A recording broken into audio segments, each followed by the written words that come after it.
Olá, pessoal!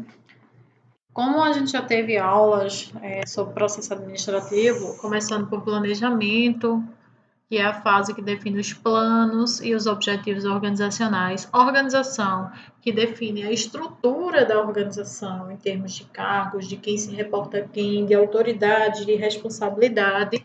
Nós vamos para as duas outras funções, que é direção e controle. E aqui eu vou estar falando para vocês um pouco sobre direção. Direção é a função do processo administrativo responsável pela articulação da ação dos indivíduos no contexto organizacional. O que isso quer dizer? Em organização, você definiu a estrutura, quem tem autoridade sobre quem, quais são as responsabilidades, como é o organograma da empresa. Mas aqui, da empresa ou da ONG ou da organização, né? Você definiu ali, em organização, enquanto função administrativa, você define a estrutura organizacional, ou seja, o organograma da entidade. Então, ali vai ter quem é responsável sobre o quê, quais são as funções, quem se liga a quem reporta, tudo isso. Em direção, você vai focar no indivíduo, na ação do indivíduo dentro daquele contexto organizacional. Então, aqui você vai ver como articular a ação das pessoas dentro daquela estrutura organizacional para alcançar os objetivos por meio dos planos que foram traçados lá no planejamento. O foco aqui são as pessoas. Se você tem planos, você precisa de uma estrutura organizacional para que aqueles planos possam ser executados para chegar nos objetivos, e você precisa que as pessoas trabalhem dentro dessa estrutura organizacional. Então, o foco aqui são as pessoas. E aí, a direção é o processo interpessoal que está relacionado com a administração das relações entre os membros organizacionais e a organização. O que é isso? Aqui você vai cuidar dessa relação entre os membros, entre as pessoas, desde o nível operacional até o nível estratégico e a organização.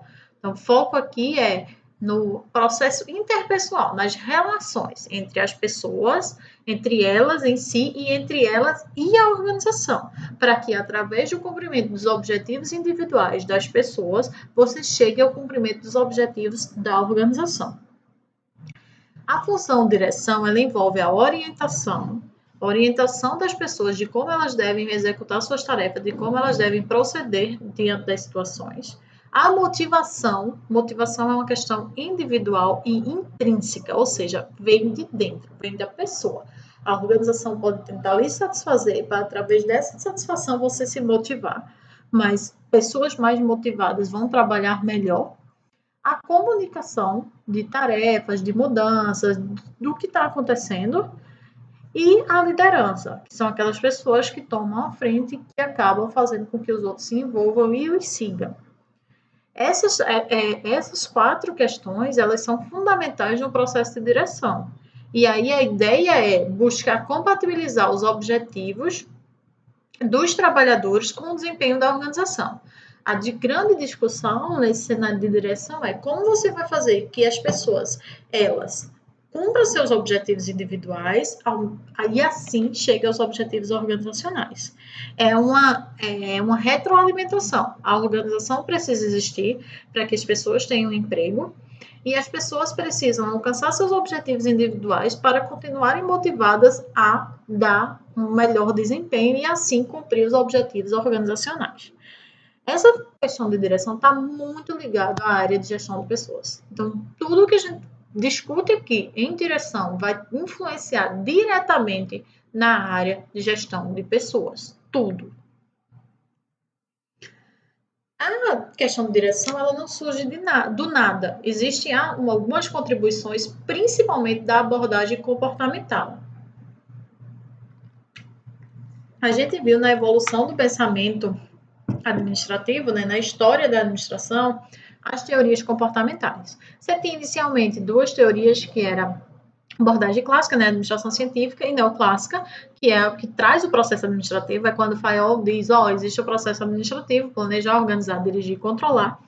Mas começam a haver alguns problemas com essa busca de produtividade da linha que focava apenas em incentivos materiais, e você tem algumas questões gerando problema dentro das organizações, e surge a teoria das relações humanas, que vem dizer que, olha, os grupos informais, as pessoas poderem conversar, elas se sentem parte daquele contexto e isso melhora a produtividade. E aí, a partir dessa teoria das relações humanas, surge a abordagem comportamental, em que os estudiosos, principalmente psicólogos, vêm e dizem, não é só os grupos informais. Tem vários pontos do comportamento que impactam no desempenho organizacional. E a base da abordagem comportamental são duas teorias, a teoria X e a teoria Y. A teoria X e a teoria Y são extremos de um contínuo, já falei para vocês. Né? Tem os contínuos, são as duas linhas extremas. Em geral, as pessoas estão em algum ponto desse contínuo. Mas o que a teoria X ela vem diz? Os trabalhadores eles não gostam de trabalhar e eles tentam evitar. Então, é aquela mesma pressuposto lá da administração científica. Os trabalhadores são preguiçosos, eles não querem trabalhar, eles evitam o trabalho. E a teoria Y ela diz não, os trabalhadores enxergam o trabalho como algo que lhes proporciona satisfação. E o que a gente entende é que os trabalhadores eles nem são avessos ao trabalho e nem são tão amorzinhos no trabalho, eles estão em algum ponto desse contínuo. E você tem que identificar dentro da organização como as pessoas se relacionam com aquele trabalho. Porque pode ter uma que tenta evitar, que tenta não fazer, e pode ter outra que se satisfaça. Então, a ideia é identificar essas pessoas. Pela teoria X, os trabalhadores eles devem ser controlados ou ameaçados de forma a alcançar as metas organizacionais. O que é isso? Ou você faz, ou você é demitido, ou você faz, você perde bonificação, algum tipo de punição. Pela teoria Y, os trabalhadores eles são capazes de autocontrole e direção quando se identifica e estão comprometidos com os objetivos da organização. Então, aqui não. Aqui você vai dizer, olha, você vai fazer com que essas pessoas se sintam satisfeitas, elas se identifiquem com as tarefas e aí elas vão executar seu trabalho mais prazerosamente e vão se engajar com os objetivos da organização sem precisar de muito controle. E aí o que a gente vai ver é que as pessoas em geral, elas precisam de alguma forma de controle, mas a ameaça nem sempre é a melhor forma de incentivo. Isso é muito importante quando vocês estiverem trabalhando na área de gestão de pessoas, para vocês verem que existe esse trade-off entre o quanto você vai controlar e o quanto você vai colocar na mão da pessoa. E aí, a área de atuação, ela influencia nisso. Se você tem uma atividade, por exemplo, no hospital, você precisa de procedimento muito certo, você precisa de controles ali, porque é a vida da pessoa que está em risco. Se você tem uma questão de alimentícia, você também tem. Mas se você está numa área mais criativa, numa área de tecnologia, aí não, você deixa as pessoas mais, ter mais direcionamento sobre sua própria atividade, tenta deixá-las mais motivadas para elas se comprometerem e assim conseguirem seus objetivos e, por conseguinte, os objetivos da organização. Então, aqui não é que a teoria X nem a teoria Y estão certas, elas são extremos de um contínuo e a nossa função enquanto gestores é identificar como as pessoas reagem a incentivos. E cada pessoa vai reagir de uma maneira diferente. E a função da área de gestão de pessoas é isso, é delimitar quem é melhor em cada função, quem trabalha melhor de cada forma e tentar trabalhar esses estímulos. Continuando, pela teoria X, os trabalhadores, eles evitam assumir responsabilidade e buscam orientação formal. É como se ele quisesse sempre a orientação formal e nunca fosse atrás de aprender, de inovar, de buscar coisas novas. Pela teoria Y, os empregados, eles aceitam e buscam novas responsabilidades e desafios, eles são mais motivados, eles estão mais em busca de aprendizagem, de coisas novas. Por fim, pela teoria X, a maioria dos empregados não é ambiciosa e busca satisfazer a necessidade de segurança, acima de outros fatores relacionados ao trabalho. Então, é aquela coisa, a pessoa só quer um nível mínimo de segurança, ter seu salário e viver bem. Ela não tem muito mais ambição. Pela teoria Y, os trabalhadores têm iniciativa e são criativos. E aí, mais uma vez, o que eu vou dizer é que depende das pessoas. Tem pessoas que estão satisfeitas onde elas estão, não querem sair daquilo, só querem aquele mínimo de segurança. Tem pessoas que querem buscar novas coisas, que querem novas atividades, que querem desafios, que querem algum status novo. Então, a ideia aqui é que você perceba que as pessoas reagem a incentivos e estímulos de maneiras diferentes e que é preciso identificar como elas se portam dentro das organizações. Essa é a ideia e essa é a contribuição principal da abordagem comportamental. É mostrar que existem comportamentos diferentes e, portanto, é preciso está vendo como essas pessoas reagem a esses incentivos.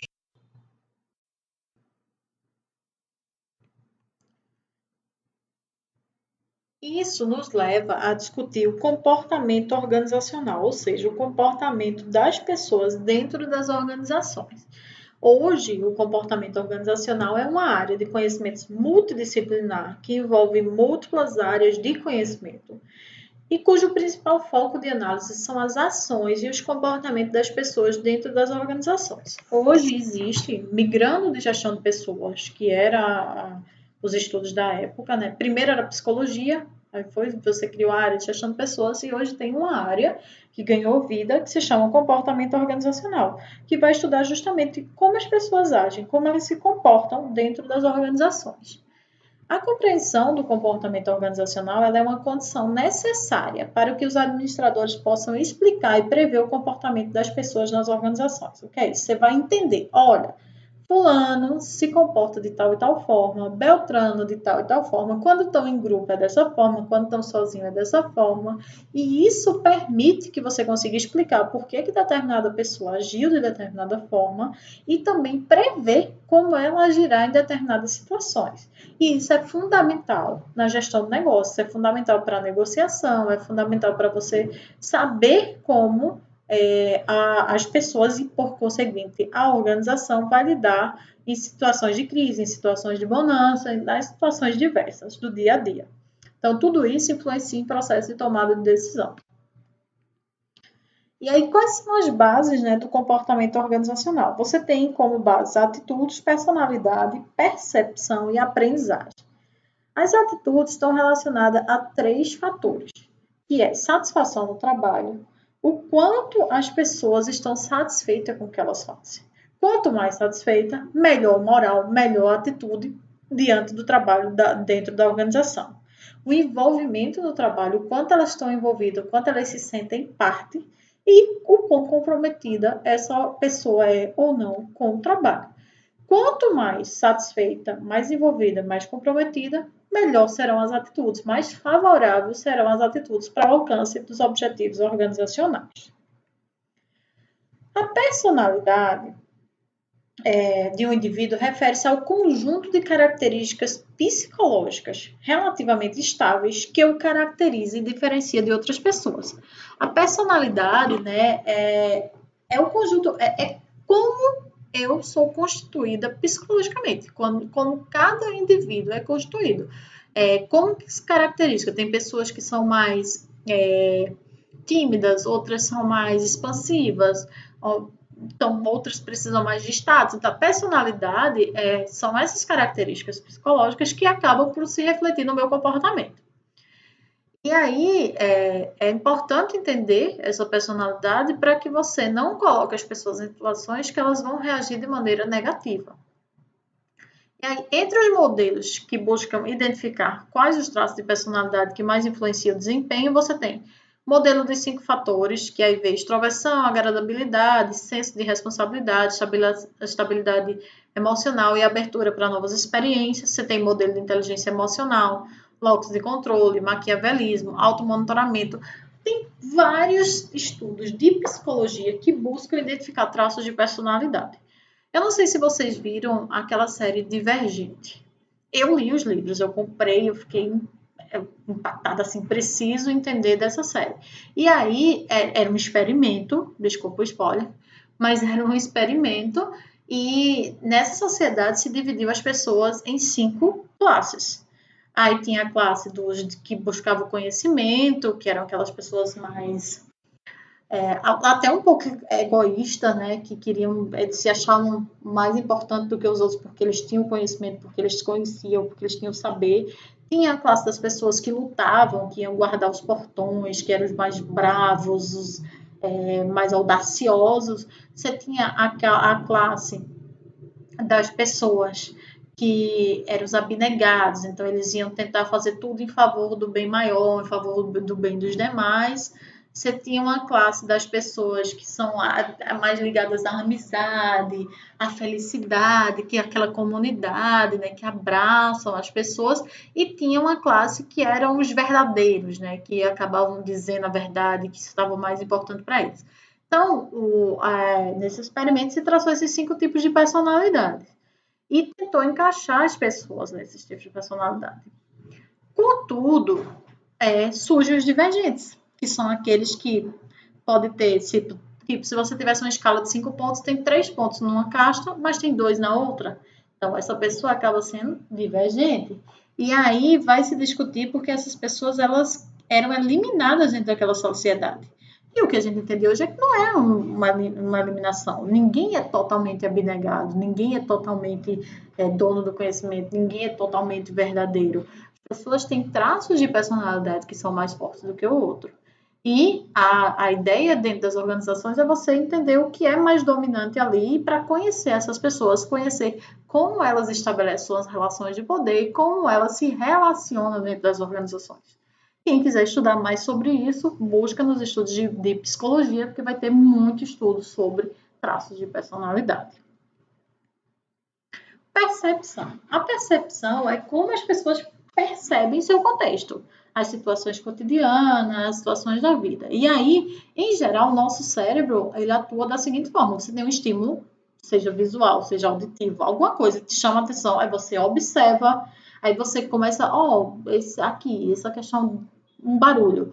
Pode ser isso, pode ser aquilo outro. Você faz uma triagem do que pode ser. Aí você interpreta, não, foi uma bola que caiu, alguma coisa desse tipo, ou foi um carro que bateu, foi uma buzina. Você interpretou e aí você vai se comportar diante daquilo, como você percebeu aquele evento. Só que as percepções nem sempre são verdadeiras diante da realidade. Por quê? Você tem algumas distorções de percepção. Por exemplo, você tem a percepção seletiva. O que seria a percepção seletiva? É quando você já tende a perceber um fato de uma determinada forma. Vamos pegar um exemplo bem atual. Questão política.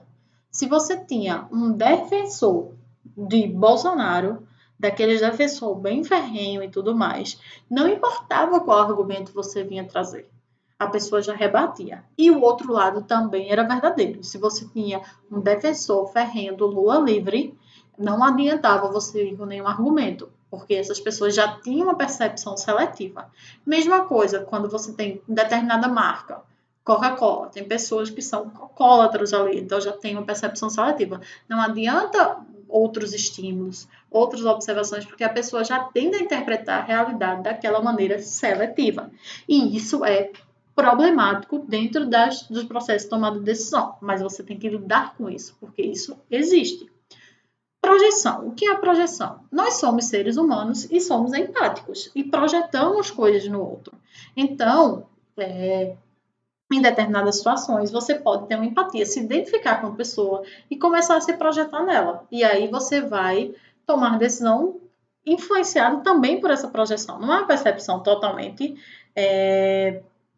livre da sua identificação com aquela situação, daquela sua projeção naquela pessoa. Então, eu, professora, pego uma turma toda, então vai ter aluno que tem uma realidade parecida com a minha, ou que tem alguma vivência que eu acabo projetando alguma questão minha nessa pessoa. E eu tenho uma tendência a, quando eu tomar uma decisão, levar em consideração essa projeção. Por isso que a gente tenta sempre deixar critérios mais objetivos, você tem as provas, você tem que ali você não tem como projetar algo, nem como ter uma percepção seletiva. Mas em situações do dia a dia, de tomada de decisão dentro de uma organização, não tem como se livrar desses efeitos de distorção da percepção do indivíduo. Outra questão é o efeito de halo.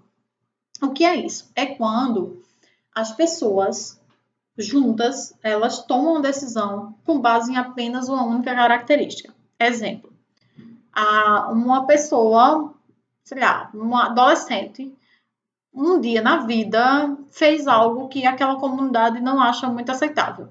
Sei lá, a menina de 15 anos saiu com o namorado, voltou de manhã e as pessoas não acham isso aceitável. E aí você taxa ela por essa única atitude. Ou quando um funcionário chegou atrasado uma vez, e aí você taxa ele como sempre o atrasado. Então, por uma única característica, você toma decisão e você taxa aquela pessoa sempre. Outro exemplo, quando uma pessoa perdeu um prazo, você nem sabe o que aconteceu tudo ela não pode nunca ter perdido um prazo, pode ter sido a primeira vez, mas você entendeu ali e o grupo já taxa por isso. Então, isso é o efeito de aula. Outra coisa que pode acontecer é uma pessoa tomar uma decisão, dizer, olha, essa pessoa é assim, assim, assim, e o grupo todo ir junto. Mas é quando esse efeito de halo é que tudo segue aquele fluxo com base em uma informação pequena ou uma informação de um determinado momento, sem analisar o todo. Outra percepção, outra questão de distorção de percepção são os estereótipos.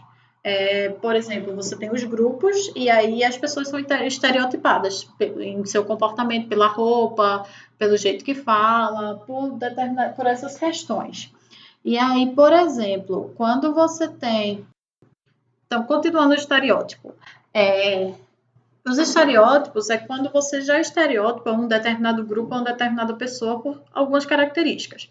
Exemplo, a gente teve durante muito tempo, década de 90, início dos anos 2000, a bicha pão com ovo, que era aquele gay estereotipado, que podia até ser forte, mas se vestia como mulher, se travestia. E aí você tem, esse ano, o Nego do Borel vai lá e faz um vídeo bem estereotipado desse tipo de bicho com pão com ovo, quando na verdade ele é hétero e queria só mostrar, tentar ajudar aquela comunidade. E aí todo mundo cai em cima e diz, você não está ajudando a comunidade, porque você está trazendo um estereótipo. Isso não é o que é ser gay, isso é um estereótipo. Outro exemplo, um menino que usa um short, uma chinela, uma camisa regata e sai à noite com o boné para trás. Durante muito tempo isso foi tido como o quê? Como um exemplo de bandido. Isso não é. Então, são estereótipos. Mesma coisa com pessoas que frequentam, usam determinado tipo de saia, de blusa, que é o estereótipo de algumas igrejas evangélicas. Então, são estereótipos. E tem os mais diversos. E aí você começa a entender que aquilo ali é uma projeção do que você acha que aquela pessoa é, mas não necessariamente ela é. E isso é extremamente prejudicial à tomada de decisão. É quando, por exemplo, eu entro numa loja, no shopping, vou no shopping Rio Mar, e entro numa loja e a vendedora olha para a minha bunda para ver que tipo de calça, com a marca da minha calça. Porque dependendo, ela já não me trata bem, ela já me trata mal. E muitas vezes eu posso ter dinheiro para comprar aquela calça, eu posso querer comprar aquela calça, e eu posso estar com uma que não seja daquela marca, que não seja de uma marca considerada de determinada classe. Então, isso é muito comum. É quando você entra numa loja e você está de chinelo, de short, e a pessoa já pensa assim, ei, será que essa pessoa não vai comprar, não vou perder tempo, ou será que essa pessoa está interessada em roubar ou em fazer... Isso são os estereótipos. E eles são extremamente negativos, tanto nas organizações quanto na sociedade em geral. Então, essas são possíveis distorções de percepção, para que você entenda que a percepção do indivíduo, ela nem sempre ela descreve a realidade. Muitas vezes nós percebemos as coisas de uma maneira equivocada. E isso não é consciente. Então, quantas vezes eu não olho para uma pessoa na rua e digo, pô, já dá um medo, já não sei o que lá, que foi com base no estereótipo. Foi com base no estereótipo. Se eu vejo um homem na rua a determinada hora, eu já tenho medo.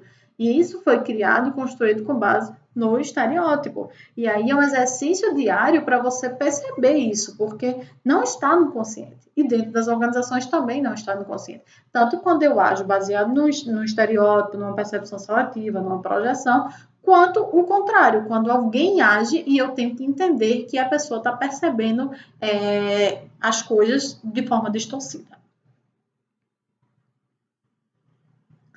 Aí vamos para a questão da aprendizagem. As pessoas precisam desenvolver módulos de aprendizagem. A aprendizagem, ela nada mais é do que uma mudança de comportamento.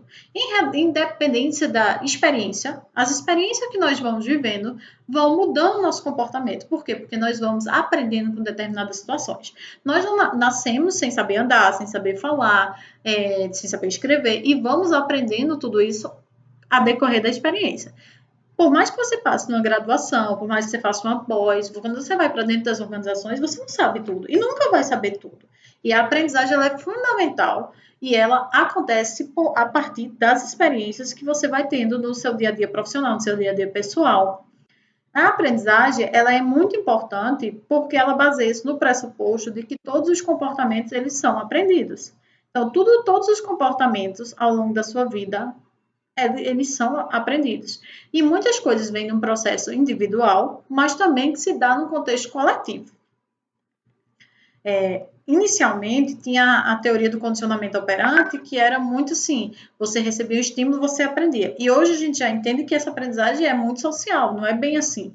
Então, no contexto de sala de aula, antigamente o professor era o detentor do conhecimento, e com os livros, e ele ia lá, falava, e as pessoas recebiam, e se dava o processo de aprendizagem assim. O que a gente entende hoje é que não é bem assim. Eu, enquanto professora, eu não domino tudo, eu tenho mais anos de estudo, conheço mais coisa, li mais, mas às vezes um aluno tem um conhecimento prático que pode ajudar muito, que pode saber mais do assunto do que o professor. E a aprendizagem ela se dá nesse contexto de coletividade. Por isso que a gente tenta cada vez mais fazer com que os alunos participem das aulas. Porque é ao participar que as pessoas se dão conta. É quando no quinto período teve a prova e teve o trabalho. E aí os meninos fizeram a prova e na semana seguinte vieram me entregar o trabalho. E alguns meninos disseram, professora, se eu tivesse feito a prova depois do trabalho, eu sabia disso, eu sabia daquilo. Porque quando eles foram fazer o trabalho, eles perceberam muitas coisas que só por escutar eu falando, por ver um vídeo, por fazer um estudo de casa, eles não tinham percebido ainda. Então, a aprendizagem ela se dá mais nesse contexto coletivo. Por isso que as aulas têm que ser mais dinâmicas e dentro das organizações é necessário que haja esses espaços de aprendizagem. E aí a gente sai dessa questão individual, né, da aprendizagem individual, e vai para o contexto das organizações. E aí, quais são as bases do comportamento em grupo?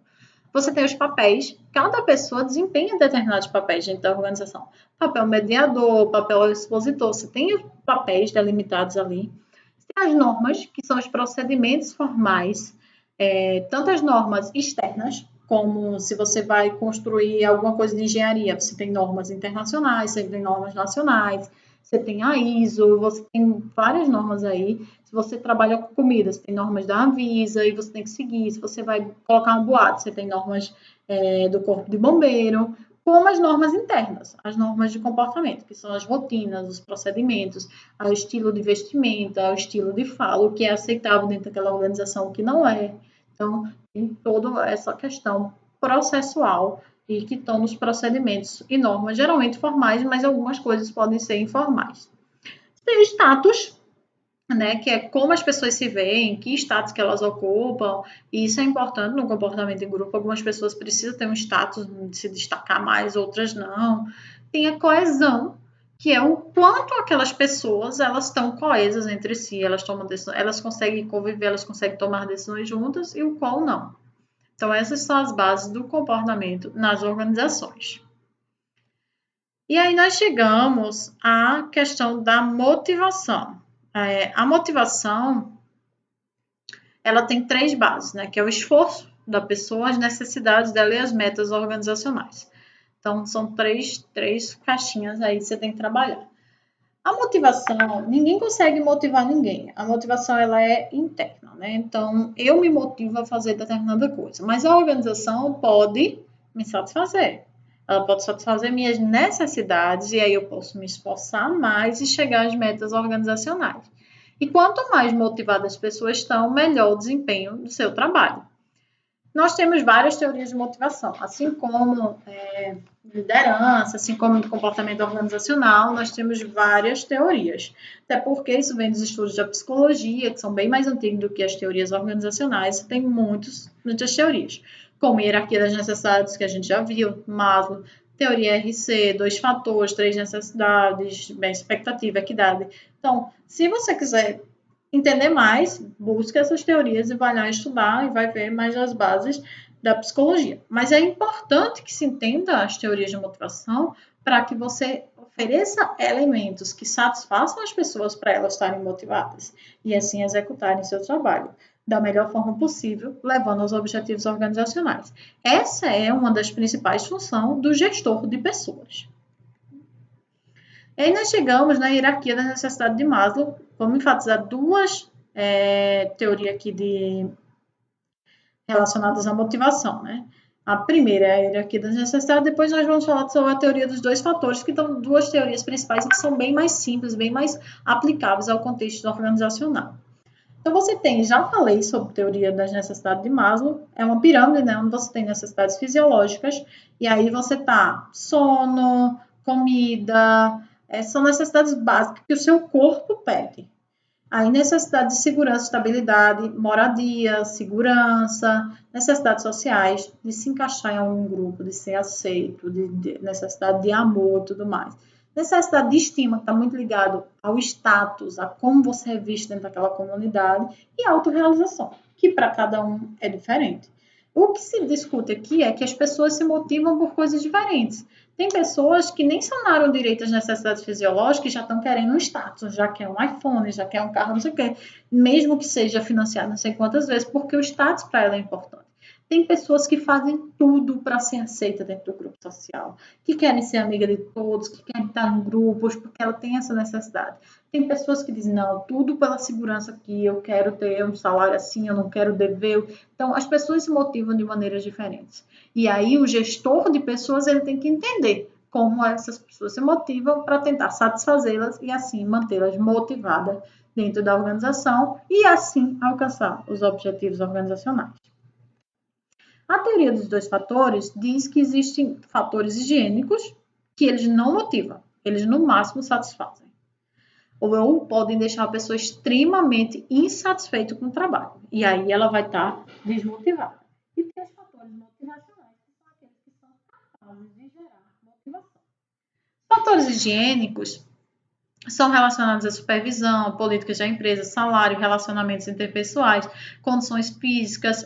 Eles são basicamente as 3 primeiras fases da pirâmide de Maslow, que é fisiológica, segurança e sociais. Então, o que é que ele diz? Que isso aí, se eu não ofereço um salário digno, se as pessoas não conseguem se relacionar bem, qualquer uma dessas coisas, elas vão ficar extremamente insatisfeitas. Elas vão trabalhar insatisfeitas, elas não vão querer executar aquele trabalho. E as duas outras, que é estima, ou status e autorrealização, seriam os fatores motivacionais, que são aqueles que conduzem à satisfação. E ao conduzir à satisfação, permite que o indivíduo se motive. Que seria realização, reconhecimento, exercício de responsabilidade, possibilidade de crescimento, possibilidade de aprendizado. Então, é como se você não oferecer os fatores higiênicos, os fatores básicos, a pessoa vai estar insatisfeita e ela não tem como desempenhar aquele trabalho bem. Agora, se você oferecer esses fatores motivacionais, ela pode se tornar satisfeita e assim se motivar. E aí a gente chega, né, à teoria da expectativa, que aí está muito ligado ao indivíduo. É aquela questão, eu vou me esforçar tão mais, o meu esforço individual vai ser tão maior quanto eu perceber que esse desempenho vai levar a um resultado que vai alcançar meu objetivo. Então, as pessoas têm uma teoria da expectativa. Tá, tu me deu essa função a mais, mas se eu fizer ela ou não fazer, vai ser a mesma coisa para mim, não vai mudar nada. Eu não vou ganhar salário a mais, eu não vou ser reconhecida a mais, não vou ter um status a mais, não vou ter nada. Então, por que eu vou fazer? Não está te levando ao meu objetivo. Tu me deu essa outra função aqui. Isso sim vai me gerar um resultado, que eu vou ser vista pelo diretor, que eu posso ser promovida. Ok. Vai me levar uma taxa a mais de produtividade, isso vai me levar a um retorno salarial. Ok, então a teoria da expectativa, ela trabalha basicamente com essa questão. Quanto à teoria do reforço, aqui nós temos que é uma teoria que analisa a relação entre o comportamento e suas consequências, baseada na concepção da aprendizagem cíclica. Então, o que é isso? Ela vai analisar o quanto determinado questão leva a um reforço, a um alcance, uma modificação do comportamento. Ó, se eu fizer isso aqui, como que a pessoa vai agir? E aí tem 4 questões. Reforço positivo. O que é isso? Olha, se você melhorar a sua produtividade, se você fizer de tal forma, você vai ter um salário maior, você vai ser reconhecido, você vai ter uma promoção, você vai ganhar uma viagem. Então, reforço positivo é quando você dá recompensa pelo comportamento. Então, por um bom comportamento, claro, ou por um comportamento que você quer que mude, que você quer que seja um novo comportamento. Então, quando as organizações criam, o funcionário do mês vai ganhar isso, ou você pode ganhar, se a organização crescer, se ela tiver lucro, você pode ter participação no lucro. Isso são reforço positivo. Aprendizado de abstenção ou reforço negativo é quando você não oferece algo. Nesse caso aqui, é diferente. O reforço positivo, você vai e dá um benefício. Na questão da punição, você pune, a pessoa perde algo. Na questão do aprendizado de abstenção, ela não perde, mas ela deixa de ganhar. É basicamente isso. É como se você dissesse: olha, se você não mudar esse comportamento, se você não alcançar a meta do mês, então nós não teremos o bônus de final de ano. Então, não é uma punição, porque não é uma coisa que aquela pessoa tinha, mas ela deixa de ganhar. No caso da punição, não. Aqui é uma punição. Aqui vou tirar teu benefício, vou tirar a taxa de hora extra, você vai ganhar menos, você não vai ter alguma questão, aí vem punitivo. E extinção é quando você começa a extinguir benefícios diante do comportamento. Então, isso são teorias de reforço. Você vai buscar reforçar determinados comportamentos. Ou porque você vai dar benefício, ou porque aquela pessoa pode perder algo que ela tinha a ganhar, ou porque você vai punir, vai realmente tirar condições de trabalho ali, ou porque você vai extinguir alguma melhoria, alguma coisa que faria bem no trabalho daquela pessoa. Então, isso é a teoria do reforço.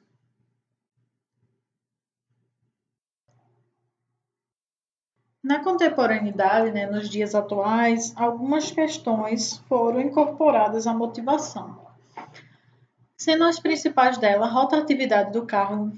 Então, rotatividade do cargo é quanto mais as pessoas vão mudando dentro daquele cargo, né? Então, isso diminui a aprendizagem. Se for muito alta a rotatividade, a pessoa começou a aprender como executar suas ações, aí ela já sai daquele cargo, aí já vem outra. Isso acaba gerando um probleminha inicial.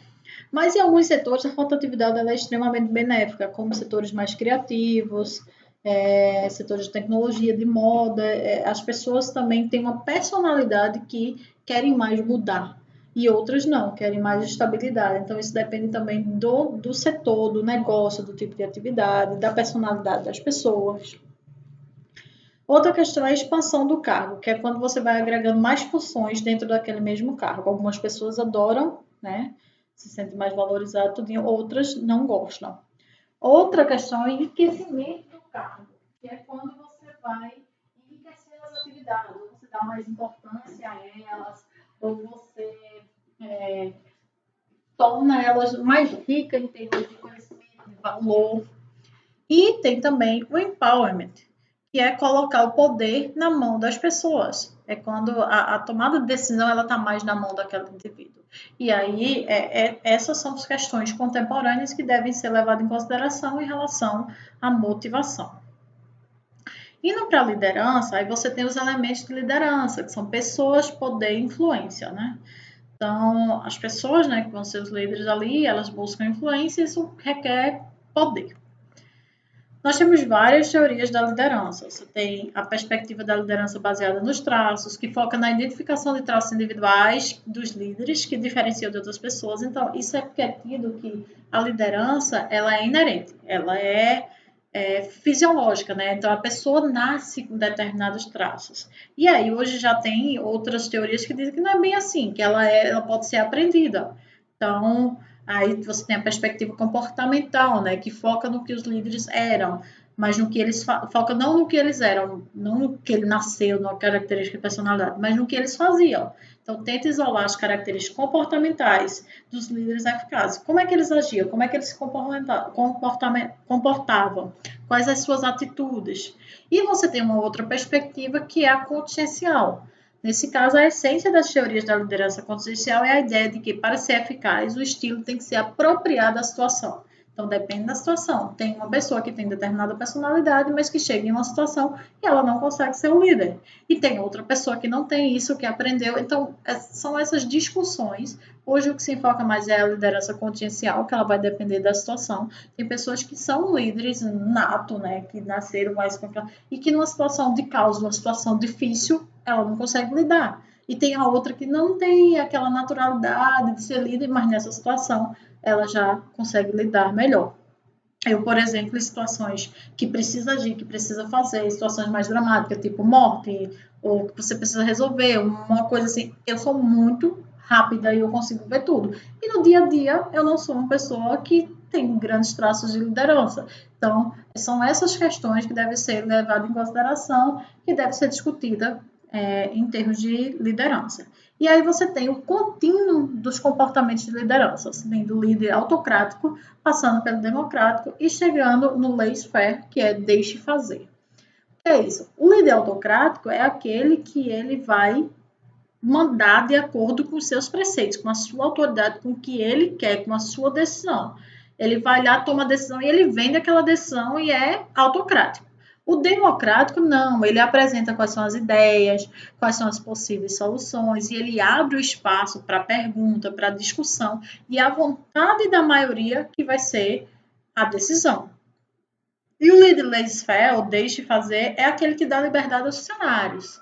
Ele deixa livre e o grupo toma decisão. Então, ele dá total liberdade.